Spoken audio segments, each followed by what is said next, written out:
Começando a falar sobre a questão do segundo casamento, se é possível ter ou não, primeiramente temos que lembrar do poder do perdão de Cristo.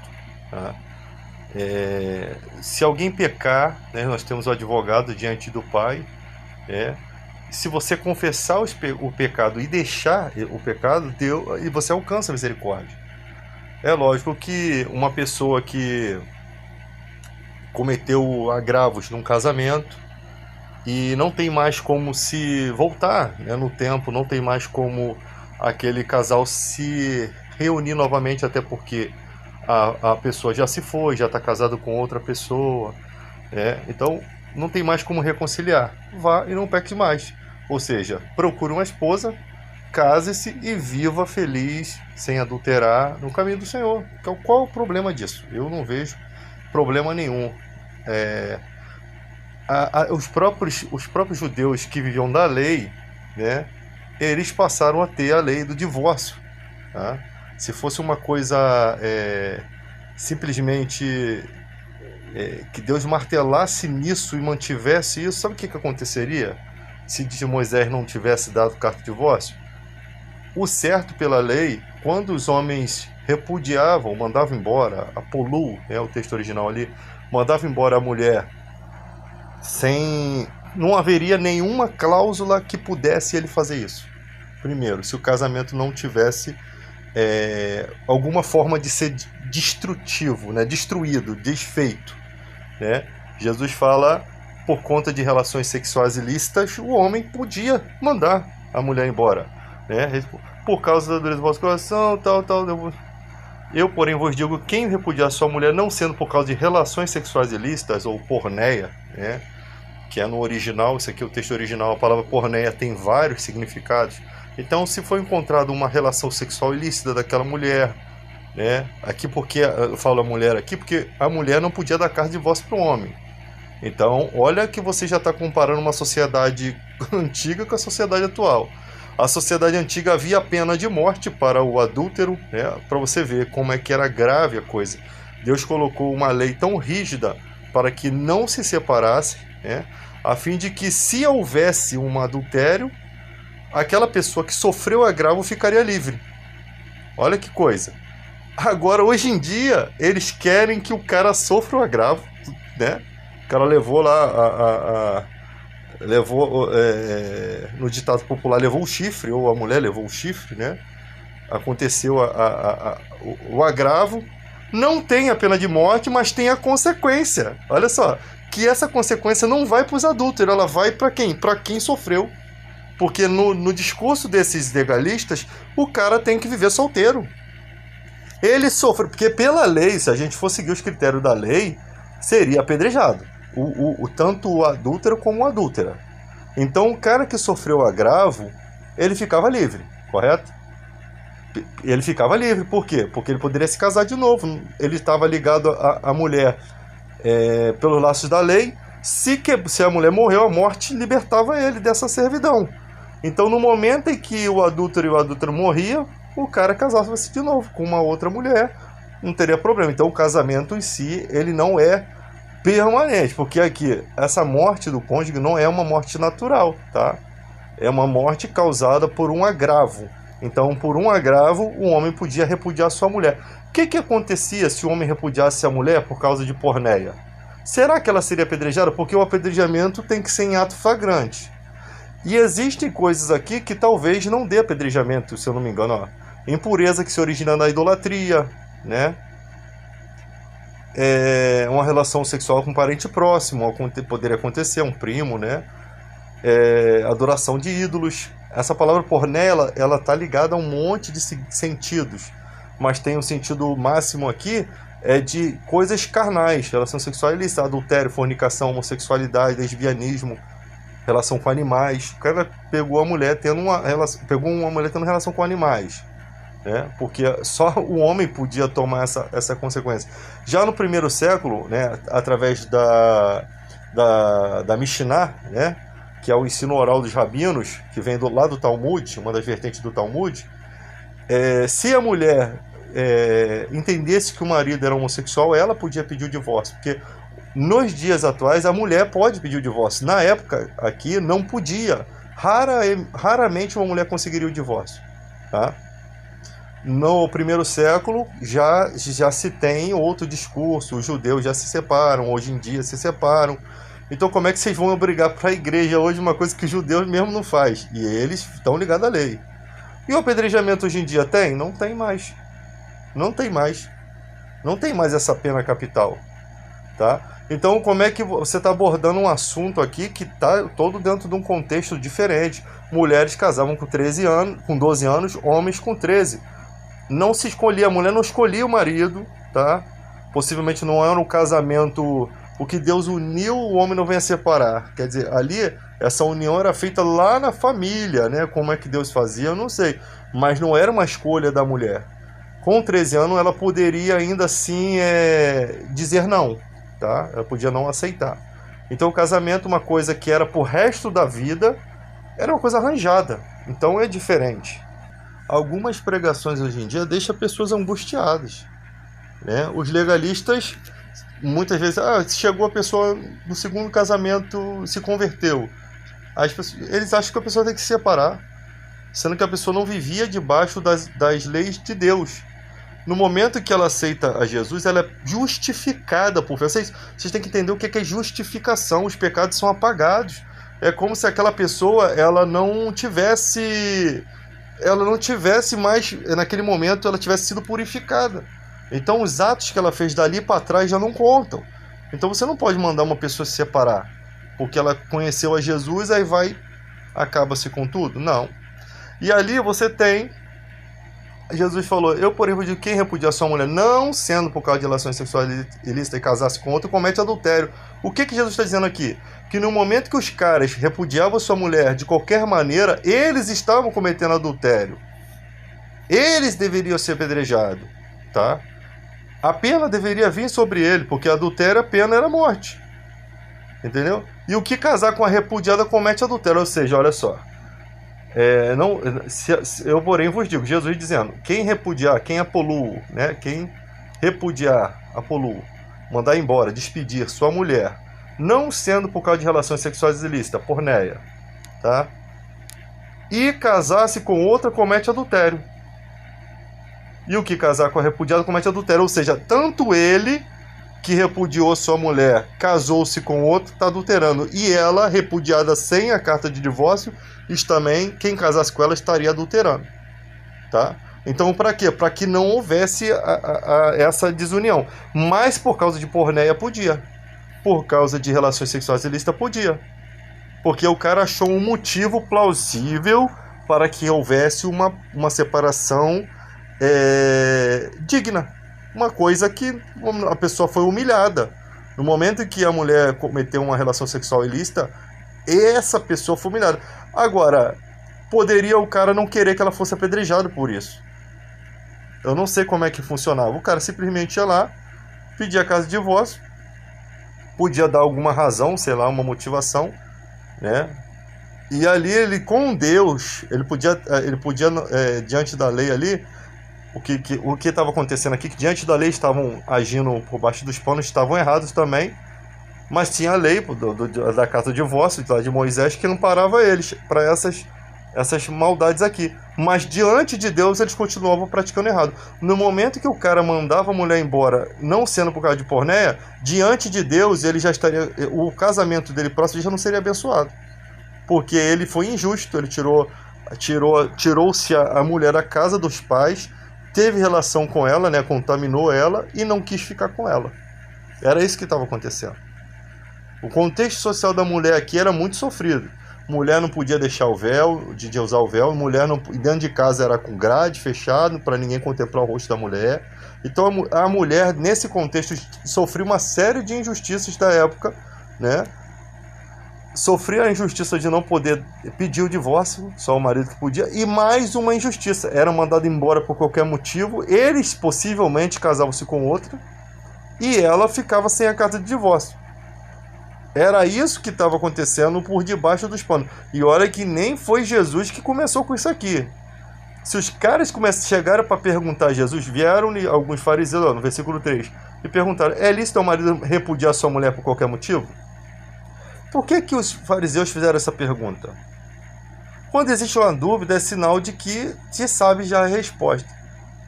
Então Jesus respondeu: vocês não leram que o Criador desde o princípio fez uma mulher? Fez uma mulher para um homem? Vocês não leram isso? E depois ele disse: por esta causa deixará o homem pai e mãe, se unirá a sua mulher, tornando os dois uma só carne. Ou seja, os caras entendiam o sentido de como Deus fez. Então o problema não estava em Deus. Geralmente tu vê pessoas querendo colocar a culpa em Deus das coisas. E aqui o problema não está em Deus. Deus fez um homem para uma mulher e os dois se tornam uma carne só. Ou seja, a santidade do casamento. Olha que tem muita gente nesse universo que morreu, que sofreu coisas por conta da quebra dessa união aqui.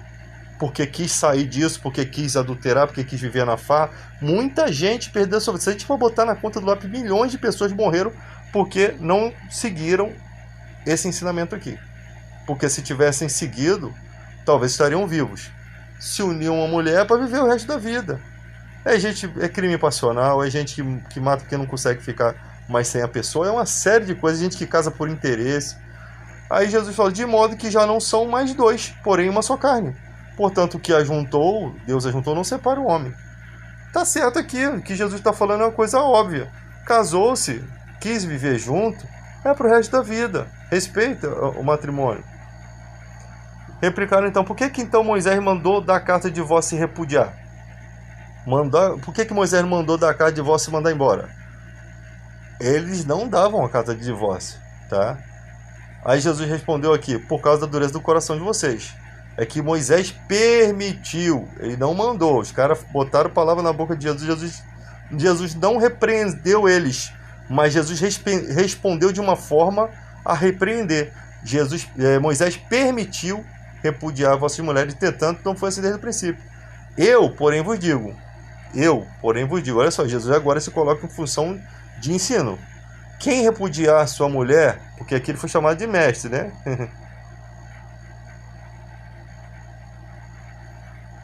Eu acho que não foi chamado de mestre, não. Mas era como as pessoas viam ele. Eu, porém, vos digo, quem repudiar sua mulher não sendo por causa de relações sexuais, casar com outra, comete adultério, que o casar com a repudiada comete adultério. Não tem nada demais aqui. Aqui esse texto é bem simples. Mandou-se embora, não deu a carta de divórcio, está preso. Mandou-se embora por qualquer motivo, não pode. Mas eles descumpriam. Eles disseram aos discípulos: se essa é a condição do homem relativamente à sua mulher, não convém casar. Eu não entendo por que os discípulos responderam isso. Porque eles achavam que era assim, que podia casar e depois mandar embora? Por qualquer motivo? Aí Jesus começa a falar aqui, ele fala que nem todo mundo pode viver assim, dessa forma, sem mulher. Olha o que Jesus está aplicando hoje. Aí você quer que hoje o cara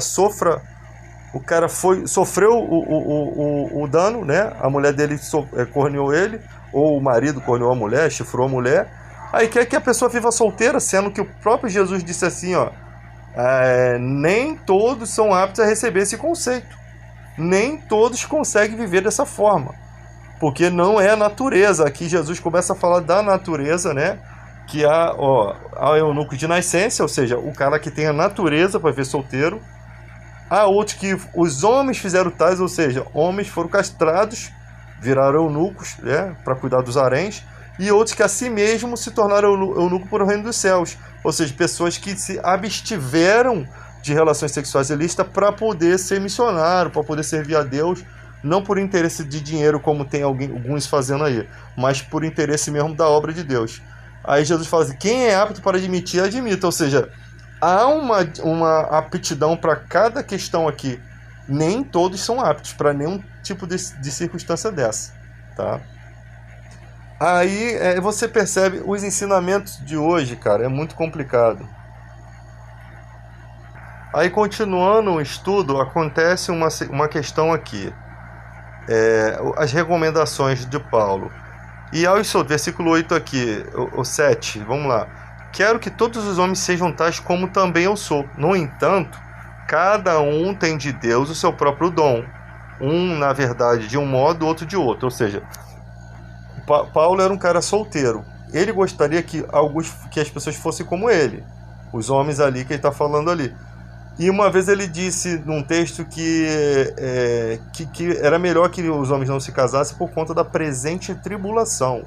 Ou seja, era a época de perseguição da igreja, e para quem tem família o sofrimento é maior. Então, mas ele disse que não podia tomar a frente daquilo.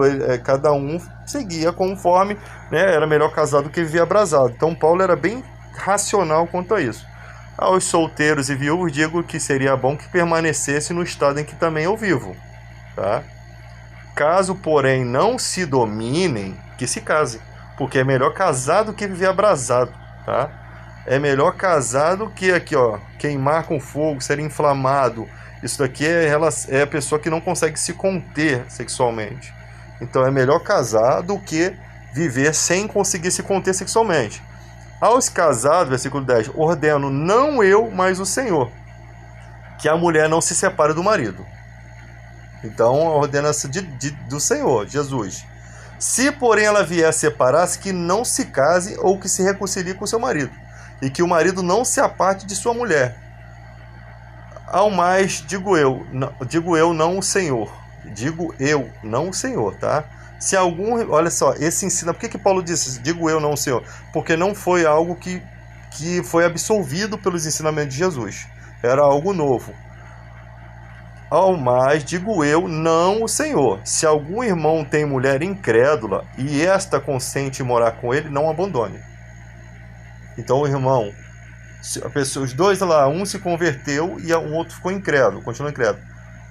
Não se aparte, não abandone, né? E se a mulher que tem marido incrédulo e este consente viver com ela, não deixe o marido, porque o marido incrédulo é santificado no convívio da esposa e a esposa incrédula é santificada no convívio do marido crente. De outra sorte, os vossos filhos seriam impuros, porém agora são santos. Então santificou ali o lar, tá? Mas se o descrente quiser apartar-se, que se aparte. Em tais casos não fica sujeito à servidão, nem o irmão, nem a irmã. Deus vos tem chamado à paz. O que Paulo está dizendo aqui? Essa palavra não está sujeita à servidão, nos estudos bíblicos, ele é um texto tirado da Mishnah. Paulo usa um texto que diz que não está sujeito à servidão, ou seja, não está sujeito àquele casamento, não está preso à servidão daquele casamento. Porque não foi culpa dele essa separação. A pessoa quis se apartar, a pessoa foi embora, casou-se com outra pessoa. Você está livre. Simples assim. Não tem o que tirar nem pôr. Porque se você não consegue, você não pode viver abrasado, você precisa casar-se. Lá no texto em cima diz que nem todo mundo consegue viver sem se conter, né? Nem todo mundo consegue viver se contendo, né? Se abstendo da relação sexual. Então ali havia dois casais que conheceram, um conheceu a Jesus, o outro não se converteu. E a pessoa fala, eu não quero viver nessa vida de crente, né? Eu não quero ser expulso da sinagoga, quando era o caso dos judeus. Eu não quero essa vida para mim de igreja. Eu não quero isso. A pessoa está livre, se ela quisesse se separar, o certo era que ela não casasse novamente. Mas ela quis se separar. Agora, o irmão cristão, o irmão que está na fé, não pode sofrer o agravo da fé, mais um agravo de ter que viver sozinho, na carne, por conta da fé. Não. Você não está sujeito a servidão, porque Deus nos chamou à paz. Que paz teria um cara que acabou de perder o casamento e agora vai descobrir que tem que viver no queijo? Qual é a paz que esse cara está tendo? Deus nos chamou à paz, ou seja, não tem que forçar o relacionamento que a pessoa não quer, né?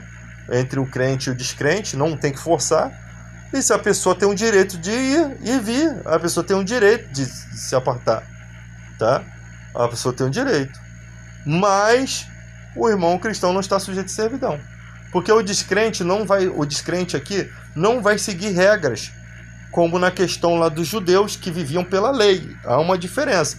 Descrente e pessoas que viviam pela lei, que faziam atos de descrente, né? Faziam atos que fora da lei. Era o que naquela questão lá de Mateus 19, não se tratavam de descrente, porque eram pessoas que viviam da lei desde pequeno, tá? O contexto judaico, a criança já nasce ensinada na lei, e ali estão cometendo atos de injustiça na lei, estão descumprindo leis, mas eles não são descrentes. Eles são pessoas que criam na lei, mas que não estavam naquele momento fazendo conforme a lei. Podia fazer todas as outras, mas naquele tópico ali, tá? Então eles não eram descrentes. Aqui se trata de pessoas que se converteram a Jesus. E difícil, como Paulo era pregador dos gentios, dificilmente esse texto estaria se tratando de judeus, tá? Então eram gentios que conheciam a Jesus, né? E ali um se continuava descrente, que quis se apartar, ou seja, não achou importante manter o casamento. Ou seja, cara, se a pessoa está abrindo a mão do amor que supostamente deveria ter, né? Porque imagina, você é crente hoje, aí a tua mulher se converte a uma religião idólatra. Cara, você continua amando sua mulher.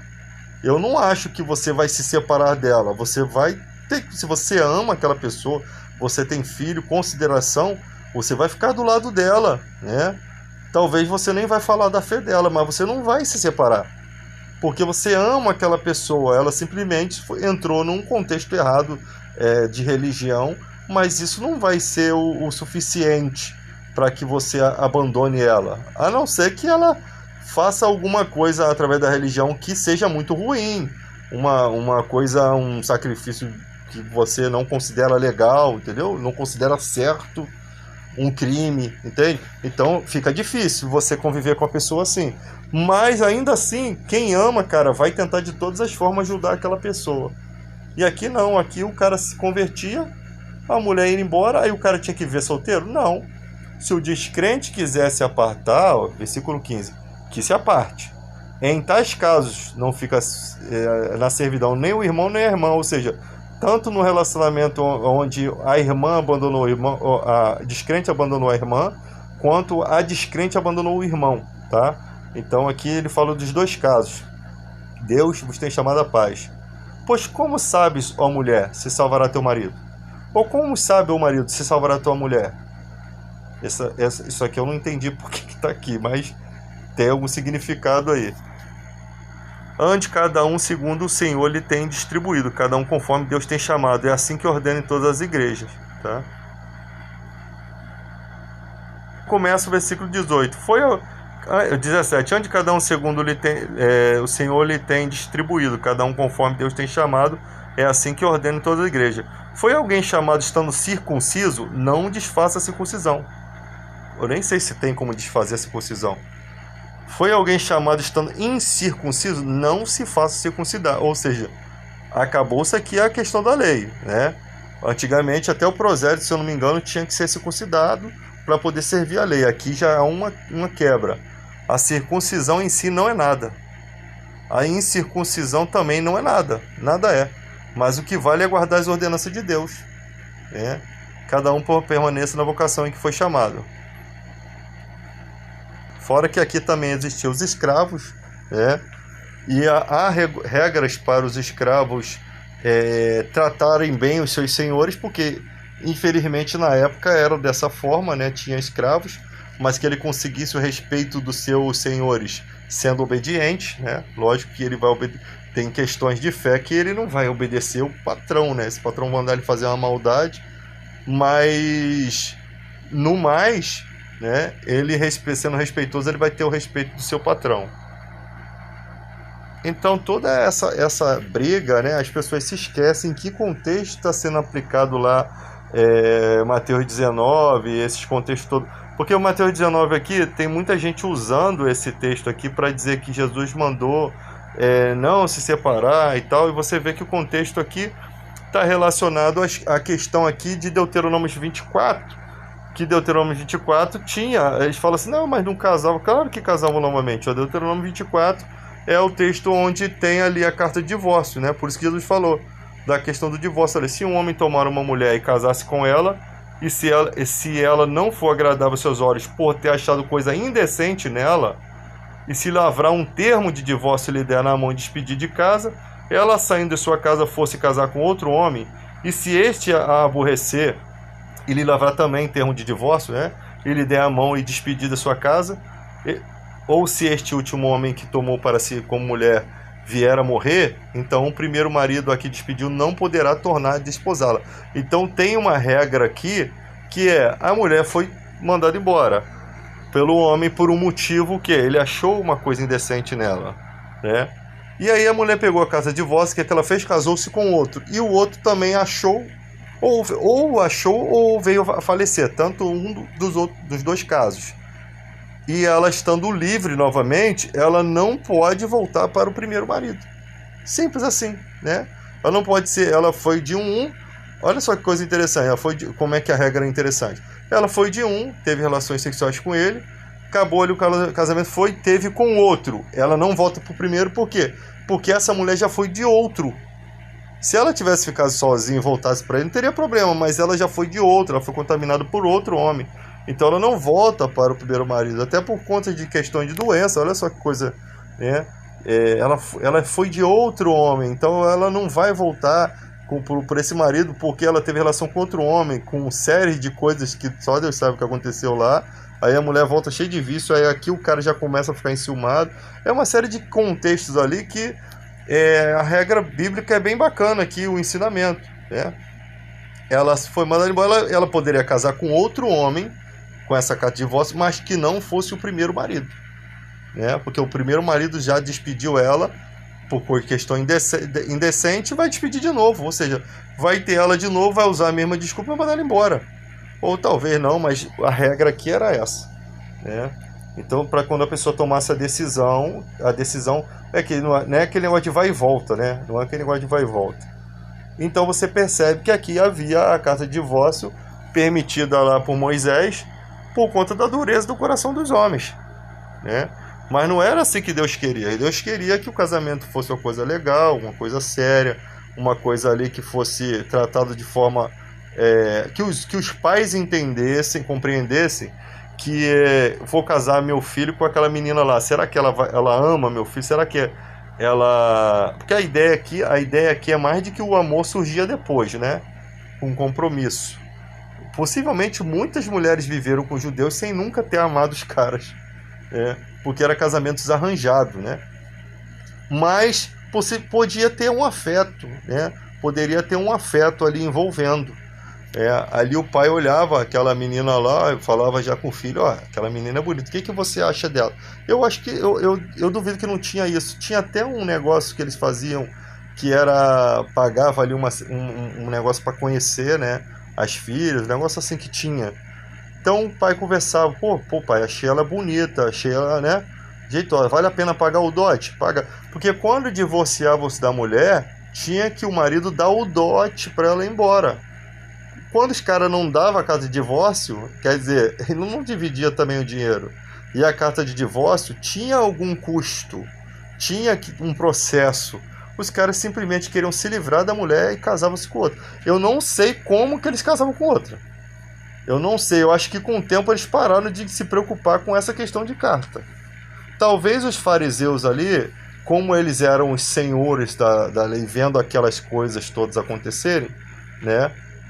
Talvez nem foi ato de hipocrisia deles, né? Eles não entenderam que Moisés não mandou dar carta de divórcio, que Moisés permitiu. Jesus, ele endireita a questão aqui. Talvez eles queriam, ou eles estavam experimentando, aqui diz que eles vieram para experimentar Jesus, ou eles também faziam aquilo, permitiam, né? Ou eles queriam entender se podiam de fato repreender aquela situação da sociedade, né, que tinham também fariseus que não eram hipócritas, que podiam também repreender da sociedade com algum entendimento. Então eles viram que Jesus tinha um entendimento, foram experimentar a sobriedade desse mestre que aparece ali pregando. E eles encontraram boas respostas. Eles foram experimentar Jesus, né?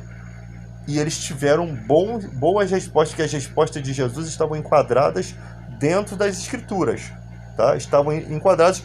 Jesus fala de uma forma tão tremenda que coisas que eles sabiam, né? Aí Jesus fala, ele dá a opinião dele, né? Primeiro é questionar por que Moisés. Por que mandou Moisés, versículo 7? Por que mandou então Moisés da casa de divórcio e repudiar? Parece que eles buscam uma defesa para a situação. Porque eu acho que as autoridades não podiam divorciar-se, né? Talvez alguns daquele cargo deles não podiam divorciar-se. Então, quando eles viam os homens fazendo, eles também tinham vontade de fazer, né? Talvez. E queriam uma justificativa para isso. Jesus respondeu: por causa do Deus do vosso coração é que Moisés permitiu, né? O que estava acontecendo. A carta de divórcio era para preservar a mulher. Porque se ele mandasse a mulher embora, a mulher já foi... Como é que essa mulher casaria de novo, sem carta de divórcio? Como é que ela casaria de novo, se não existisse essa regra de Moisés? Porque os homens se casavam, né, com mulheres virgens, desde pequenininha ali, tá? Se não existisse essa carta de divórcio, como é que ia ser? Aí o homem casou-se, se tornou um adulto, e ali a mulher dele morre. Ele fica solteiro. Como é que ele ia casar de novo? Se todo mundo fosse certinho ali, desde pequeno casasse e vivesse para sempre, como que iria casar de novo? A não ser que alguma mulher ficasse viúva, né? E ali talvez eles conseguissem casar aquela pessoa, mas teria que ter uma regra ali para isso, né? Não sei como é que funcionaria. Mas a carta de divórcio dava essa ideia de que poderia haver uma segunda chance, né, no relacionamento, uma segunda forma de ser feliz. E o cara mandava a mulher embora. Até essa mulher que cometeu porneia poderia talvez não ser apedrejada e receber a carta de divórcio.